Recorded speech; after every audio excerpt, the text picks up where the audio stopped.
Hi everyone, I'm Eric. And I'm Christopher. And we're Grow For Me Gardening. Today we are spending time in the hydrangea room and setting it up for spring success.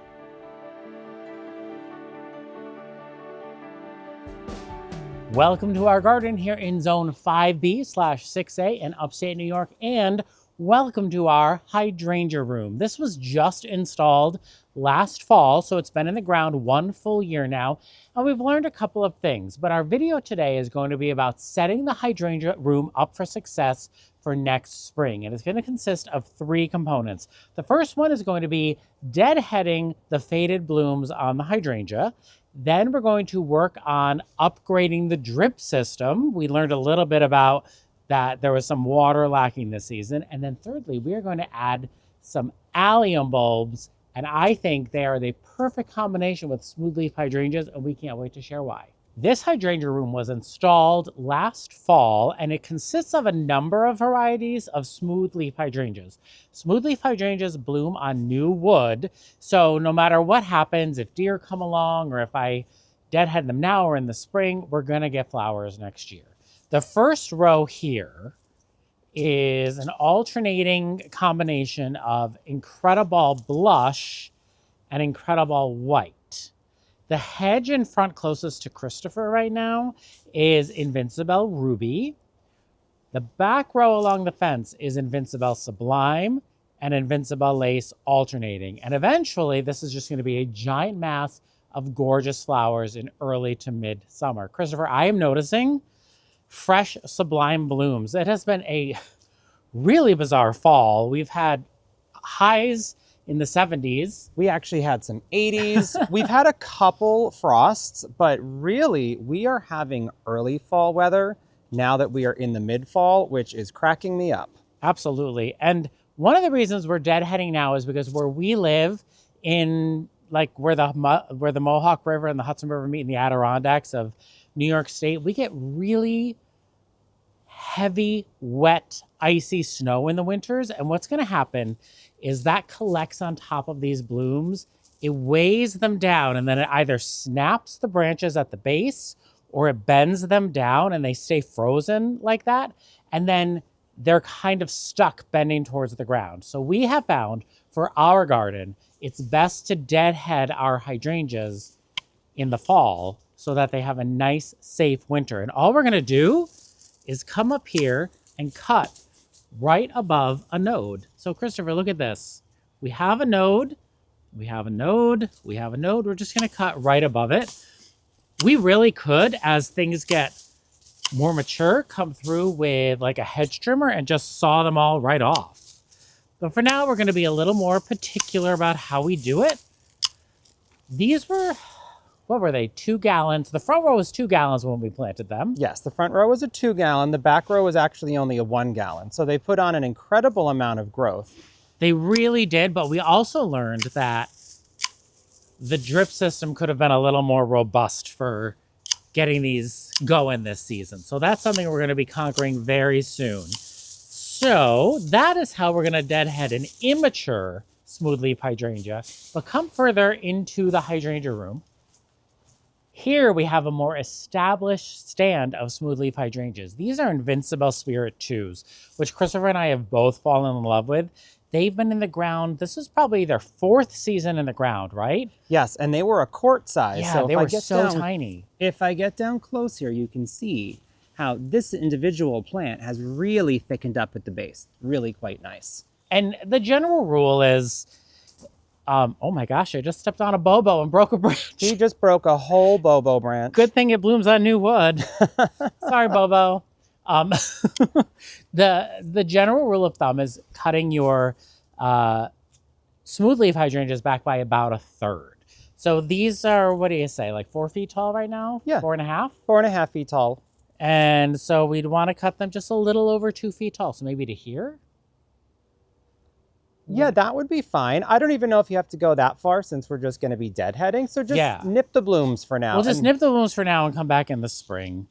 But again, just making sure in case we don't get to it in the spring, I am just going to nip right above a set of buds. So this is a more mature smooth leaf hydrangea, and those are more immature. But Christopher, let's get going.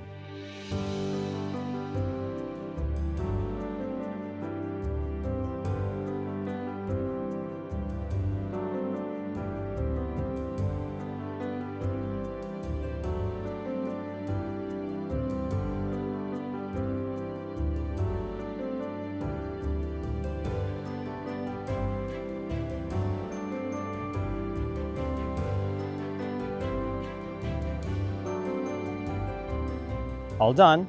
These are nicely deadheaded, so nothing is going to get toppled over in winter and damaged. But as Eric said, we learned a bit about hydrangea irrigation this year. We did targeted water with about 2 gallons going to the root ball of each one of these shrubs. But as we just learned recently with our limelight hedge removal, these are very shallow rooted plants that send their roots out horizontally. So sending little targeted water to the base really didn't give them the boost of hydration they needed during our really, really hot summer. So what I'm gonna do is actually pull up all of the drip that we did this year. Let's find it.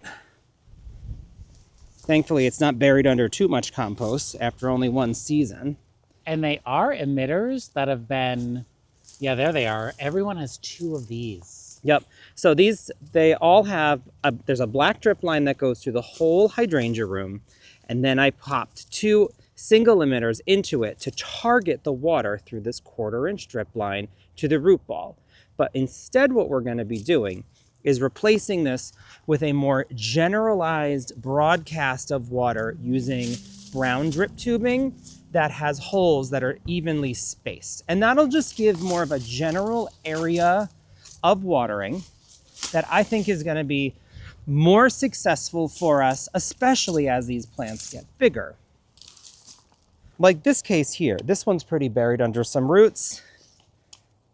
I'm just going to cut it out of the way. And I must admit, I cheaped out and I ordered black distribution line. I thought I could go a little less expensive with it. And the one that I purchased, I can't even remember the name of it. It was terrible. It was really hard to put emitters on. Oh yeah, because it was so soft. It was so soft, and you would try to put flimsy. the emitter. Yeah, it was cheap and flimsy. So I'm kind of excited to get rid of it anyway. And it was not that expensive, so I don't feel terribly wasteful for this. All right, so we'll get this all pulled up. And then before we put down the new drip, we are going to plant Ambassador alliums. One of the things we're really excited about adding to the hydrangea room are alliums, spring blooming alliums. And the perfect time for us to plant spring blooming alliums is right now in fall. And we're adding 2 different types. And I wanted to tell you about each one and kind of why we're adding them and where we're adding them. The first kind is Purple Sensation allium. It's a classic. It gets about 36 inches tall. And the blooms, they're just like really nice, beautiful round purple balls. And look at the size of these bulbs. They're just cute and tiny and easy, right? Easy to plant. And because they kind of get a moderate size, they're going to go all around the front here where the Invincible rubies are. The Invincible rubies is a smaller stature smoothleaf hydrangea. They're also going to be repeated underneath the Winecraft Gold Smoke Bush where there's more Invincible rubies. I think that's going to be an awesome addition. But then wait till you see what's coming look at next. this. Then we're going to be adding Ambassador alliums. And Ambassador alliums get enormous. This bulb is the largest allium bulb I have ever seen. They're tremendous. And these, I think we're going to be doing in groups of 3s throughout the hydrangea room. Christopher, do you remember the stats off the top of your heads on these? These get about 48 inches tall. Their blooms can get up to 8 inches across. They're massive and they're very long blooming. They held for about 5 weeks, which is fantastic. But I think, Eric, you should probably talk about why we're choosing alliums and why we're placing them where they go. So there's a couple of reasons we're choosing alliums. First of all, I love the flower. I love the color. I love that they are deer resistant and squirrel resistant and rodent resistant because they really are ornamental onions. They are stinky. They do. They smell like a garlicky onion, right? But what works out so well with smoothleaf hydrangeas is the timing. These will start to come up in spring and they'll send up their fresh new growth. They'll send up their stalk. And we all know as alliums start to bloom, their foliage looks not so great. Yeah, it turns like a yellow. It gets a little tattered looking, a little faded. But at the same time that's happening, these smoothleaf hydrangeas are all leafing out beautiful, fresh new growth. And what happens is that bloom stalk comes out above the fresh new growth of the smoothleaf hydrangeas that blocks from view that tattered, worn looking allium foliage. And it really is a beautiful combination. There are a lot of handheld tools that can help make digging your bulbs simpler. However, when you're digging alliums, you need to get really deep. And for that reason, we are reaching for augers in this case. This auger we just got a hold of. We have it in our DeWalt drill. This is an extended length twist and shout, I think it is. Not twist and shout. Twist and plant. Twist and plant. Proven Winners has actually released a couple augers. And I think they're similar to the power planters, but they do them powder coated white, which is also good because I have misplaced these in the garden when I was switching sizes and couldn't find it. So the white is very helpful. But this is going to be great with those purple sensations, so I can get nice and deep, give them a little nice soft place to land in the ground. And I had originally thought that this was going to work for the ambassador alliums. However, you saw how big those bulbs are. So in that case, we are going to be reaching for the cement mixer size drill. So that's a 20-volt drill. This is a 60-volt drill. So this is designed for some pretty industrial tasks. We do not have a bigger, good quality auger. So we're going to be using this old standby that we've had for some years. It's not exactly as deep as we need it to be. So we're basically going to have to get exactly to this depth. Yeah, because you want to plant alliums 3 times the depth of their height, right? I know what you're talking about. Yes. So 3 times the depth, they have to be as deep as 3 times the height as the bulb. I don't know. Yeah. You guys know what we're talking about, Exactly. Right? So we will have our 2 tools and we will get these in the ground. Sometimes you can put bulb tone or some other kind of amendment in the hole with them. We're actually not going to be doing that because we've been using compost as our top dress and mulch for some years now. And we find that it really is nourishing the soil and getting things looking fantastic for us as time goes on. So when we're digging, a lot of that top dress compost is going to get pushed right back down in the hole with the bulb, and they will be set up for success. Eric, where should we start? Should we start placing our ambassadors first and then put the purple sensations and then plant? Yeah, we have fewer ambassadors because they're so enormous and so expensive. I mean, a bulb this size does get a little pricey, so we didn't quite get as many. I have just never seen them this big before in general, so very happy with this. I'm thinking groups of 3. I'm thinking the taller ambassadors in the back, kind of right behind each Incredible Blush and Incredible White. Okay, so a big group of 3 here, closer to the fence. What do you think about alternating an occasional 1 to give it a little less of a formality? I don't know. I don't think so. I think I want to stick with 3. Okay, so you want it to be a little more formal. Yes. Because our hydrangea hedge is very well, it's well planned. It's very, every type is alternating. I think it'd be nice to have some repetition here. And then maybe 1 goes up front in between each one, and that singular one gets surrounded by purple sensations. Okay. Maybe. I'm into that. I don't even know if we have enough to do that, so. And these are pretty simple to figure out which side goes in the planting hole and which doesn't. Pointy side up, flat side down. I can't believe how big they are. Look how big they are. I know. I'm loving the placement of it. So kind of what I'm thinking is taking 5 of these little ones that look so minuscule and just putting them here. And then we'll group them together. We'll worry more about placing them as we get closer, but kind of in between each one. Can you see the vision? I think I can see the vision.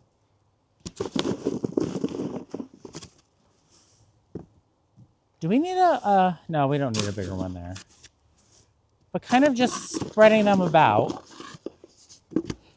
I do like the idea of letting these be a little bit more natural since there's other formality happening. Letting these be looser. But again, we don't want them to be too much in front of the hydrangea because we want to use that fresh hydrangea foliage growth to hide this foliage as it fades. Plus this front edge has a whole bunch of leucogyms Yes. that may or may not be disturbed by this process, but we'll see what happens. But if we're planting and we get a leucogen bulb, we just shove it back in the hole. Oh yeah. And it'll be fine. Don't you think? I do. How are you feeling about this? Saturation? That saturation's good, but I'm definitely going to take those ones that are too close to the birch tree away, because that's never going to happen. I know, but I really want them to happen. It's just, nope. If I feel like that's a pipe dream getting an auger down there. What about that really big hardy auger we have? The 7-inch auger, it would dig the tree out. All right, fine. Here we go, doing some planting. We're going to start with the Purple Sensation smaller bulb. So I've got my longer auger here. I'm going to brace myself and make sure that I'm protecting my wrist in case I hit a root or anything and it starts to twist. So the bulb here is about 1 inch, 1.5 inches high. So in that case, I think I'm going to be doing about what would you say, 4.5, 5-inch hole? Sure. And if you do all the holes, I can go ahead and plant the bulbs. That was amazing. That just went in like that. It was nice. It was nice. And then, of course, you can see sometimes little roots coming out. So that's the side that goes down. And we just go, whoop, push it right in there, cover it over. So I'm going to go ahead and make a bunch of these little holes. Eric's going to follow behind, pressing them right in. Then we'll see how these ambassador alliums go.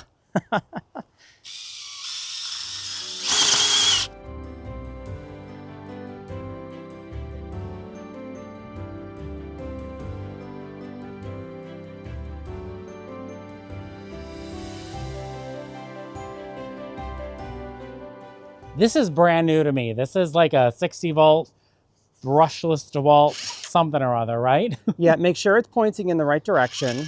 Or yeah, it looks like it's spinning it's going the right way. So these allium bulbs right here, they're pretty tall. So I'm thinking we're gonna have to go all the way in. Yep. Try to keep it from getting dirt in that little connection, but get as close as you can. Yeah, and one of the things, like when you're doing smaller bulbs like we did with the Purple Sensation, you can dig a bigger hole and plant them together. These, I think everybody's going to need their own individual space. What do you think? Absolutely. I've never done this before. Be slow and steady. It's a very powerful Oh, it's very tool. powerful. Okay. And there's a lot of tree roots here, so I'm trying to be cautious.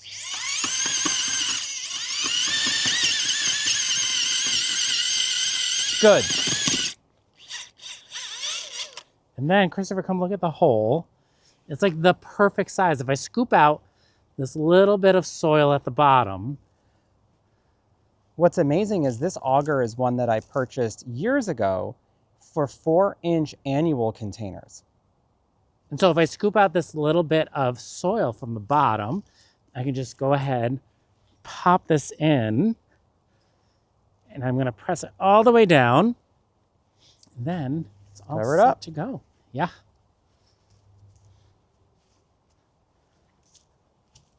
All right, I will do holes and you can plant. Sounds good.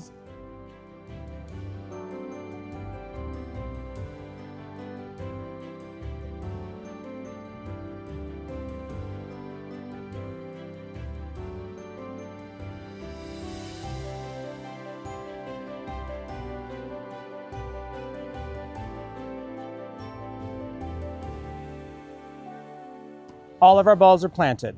It went well. I'm really glad we got that bigger auger. I am too. It makes such quick work of it, and I cannot wait till we have that attached to a larger auger for purposes of shrub planting. Especially with our new bed on the other side. Yeah, when we're planting over there, we're gonna have like 3 gallons coming, so we're gonna need that big size. I know. One of the most disappointing things about planting bulbs, though, is the after. Yeah, usually the reason that I do a lot of the bulb planting on my own is after all that hard work, Eric looks down and he just sees disturbed soil. So it's not the most glamorous part of gardening, but it will be come spring. So the next thing we're gonna do, the last thing for this area to tuck it in for winter, is get it re-irrigated. I am going to be using this, it's usually brown, but this is kind of like copper shiny. I feel like it's a little golden. yeah, getting covered in mulch, but it's nice to look at now. This is a 1/2 gallon per hour emitter every 12 inches. And the reason for that is we don't need as much water from each hole, but we want them more evenly spaced throughout this garden bed. And I'm going to start out by teeing off from an irrigation line that's already existing down in the ground. And I'm going to outline this whole area, get that all situated, and then we'll do a little connecting on the inside and we'll show you where those points are. But for now, I'm just going to connect and start laying this out.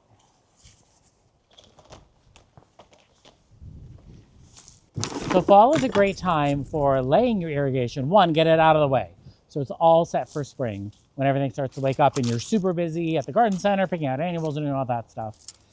Two, nothing's in the way. You don't have to worry about foliage, canopies, or anything like that. You can see very clearly where things should go. And then also it avoids the bulbs that are going to be coming up in spring. You know, then you don't have to work around those. And also you can kind of leave it uncovered for the winter and not worry about it. If we were to do this in the spring, we would feel the need to immediately cover it with compost. That's a lot of drip. It is a lot of drip, but I think it's very evenly distributing the water throughout the hydrangea bed because they're very shallow rooted shrubs. And I think they need this much water to really reach their full potential. I think they're, you know, some of these max out at 5.5 feet. They're going to be almost as tall as the fence. So it's a lot of foliage and flower to support. I think this much water is definitely going to be needed next year. Yeah, I think this is going to work out very well. And of course, this was not official pruning. This was deadheading. The official pruning will come in the springtime. Next spring. And then we'll also cover everything with compost next spring. We'll just leave this as is over the winter. And I think next year, the hydrangea room is going to be pretty epic for its second full season.